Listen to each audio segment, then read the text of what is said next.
अस्सलाम वालेकुम प्यारे बच्चों। आज हमारी कहानी का मौजू है नीली छोटी मुर्गी। जल्दी से मेरे चैनल को सब्सक्राइब कर लें।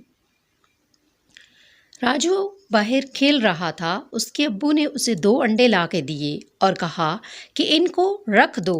वो अंदर जाके उनको रखता है कि 2 दिन के बाद उन अंडों में से चूजे निकल आते हैं और वो बहुत ही प्यारे चूजे होते हैं।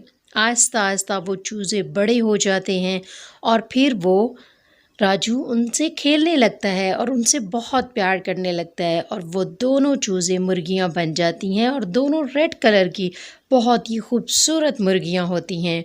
वो उनके साथ खेलता रहता है, उनको कभी बाग में घुमाने लेके जाता है, कभी कहीं लेके जाता है।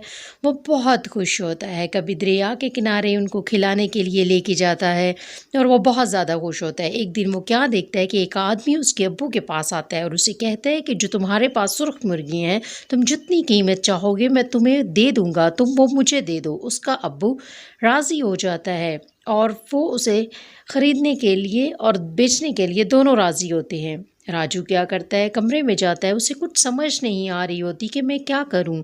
वो जल्दी से जाकर अपनी नीली स्याही उन दोनों मुर्गियों पे डाल देता है। वो नीली हो जाती हैं और जब वो बाहर आती हैं तो वो आदमी कहता है कि ये तो नीली हैं और तुमने कहा है कि ये सुर्ख मुर्गी हैं, मैं ये मुर्गियां नहीं लूँगा। और वो नाराज़ होकर चला जाता है। फिर राजू से कहता है कि मैं इसे बेचना नहीं चाहता था, इस वजह से मैंने इनका कलर नीला कर दिया, उसे सुर्ख पसंद थी। तो इस बात पे उसके अब्बू कहते हैं कि मैं आइंदा कभी भी इनको नहीं बेचूंगा और यूं वो खुश हो जाते हैं। जी बच्चों, कैसी लगी आपको मेरी कहानी? अगर आपको मेरी वीडियो अच्छी लगी हो तो प्लीज़ मेरे चैनल को सब्सक्राइब कीजिए, मेरी वीडियो को लाइक और शेयर कीजिए। शुक्रिया।